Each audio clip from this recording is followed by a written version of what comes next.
Welcome to the Explainer. So today we're peeling back the layers on a technology that so many of us use every single day, but it kind of feels like magic, right? I'm talking about large language models. I mean, think about it. You type in a prompt, you hit enter, and then boom, a response appears. It's almost instant. But what's really going on behind the screen in those few seconds before you get that answer? Well, it's not magic. It's actually this high-speed dance of math, memory, and just pure computational power. So let's dive into this journey. We're going to start with two fundamental rules that govern every single AI interaction you have. Okay, so here they are. Rule number one, it all happens on a GPU. The second you send that prompt, it's occupying some seriously precious GPU memory. And rule number two, it's always one piece at a time. The response you get, it's generated one little token at a time. No matter the model, no matter the provider, these two principles are really the bedrock of how all of this works. All right, section one, from words to math. So how does an AI translate your language into its own? Because before an AI can even begin to understand your request, it has to convert your words into numbers. And it does this in a few really key steps. And this just illustrates that transformation perfectly. So you start with your prompt, right? Something like, make me sound smarter. First, that gets broken down into pieces in a process called tokenization. Then each of those little pieces gets a unique number, a token ID. From there, the system fetches a really rich numerical vector, a long list of numbers for each ID. And finally, all of those vectors get assembled into a massive grid of numbers. And that final matrix, that's the thing the GPU can actually process. So let's talk about that word token. It's basically the core vocabulary of the AI. You can think of one token as roughly, say, 4 characters of text. So a word like smarter might actually be 2 separate tokens, smart and er. The crucial point here is that the AI doesn't see words the way we do. It sees these smaller, optimized chunks. This quote really gets to the heart of it all. Every time you talk to an LLM today, you're just putting matrices on GPUs. And that's it. Your conversation, at its core, is fundamentally just a series of really complex, really fast matrix calculations.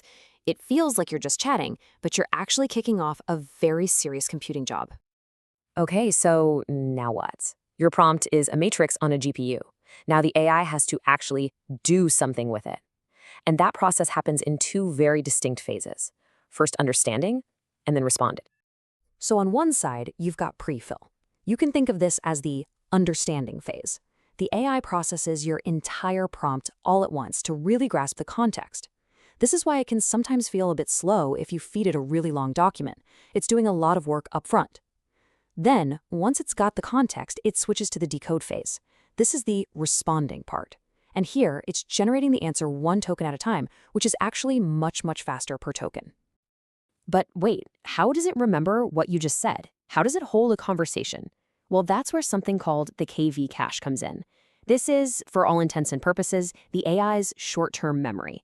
It stores the mathematical context of the whole conversation, these things called keys and values, so it doesn't have to reread everything from scratch just to generate the very next word.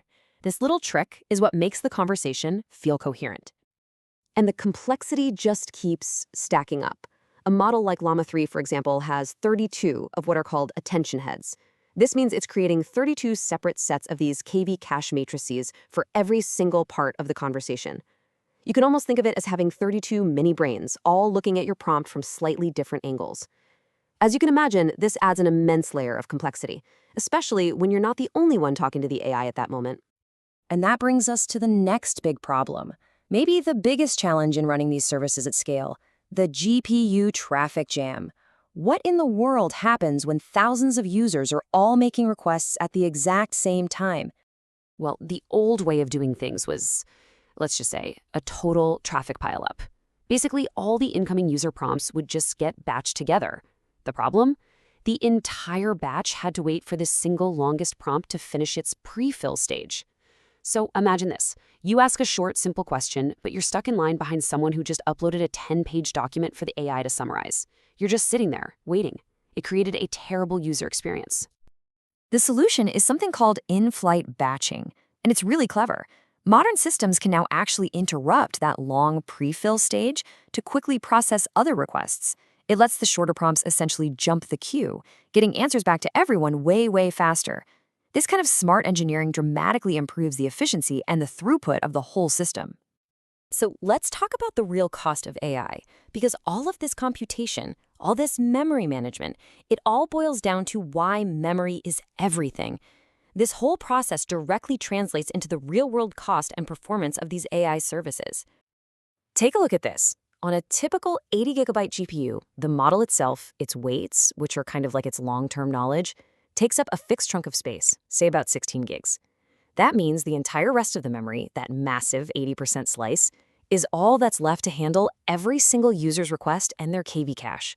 This is the constant hustle for GPU memory. And this is exactly why new hardware and new tech are such a huge deal. It's all about doing more with less. Look at this. Advances in precision, like moving from FP16 to FP8, can literally cut the model's memory footprint in half. So you go from needing 16 gigs down to just 8. That frees up an extra 8 GB of precious memory to serve more users, all on the same piece of hardware.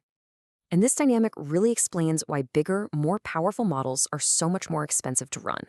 An 8 billion parameter model fits comfortably on one GPU with plenty of room left for users. But a 70 billion parameter model, that thing needs 140 gigabytes, which means you need 2 or more GPUs just to load it.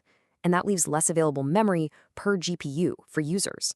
So providers have to use a lot more hardware to serve the exact same number of people.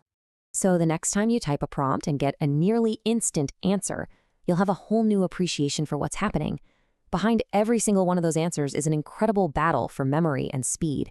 And as AI gets more and more powerful, you have to wonder, what amazing new innovations will this constant battle inspire next?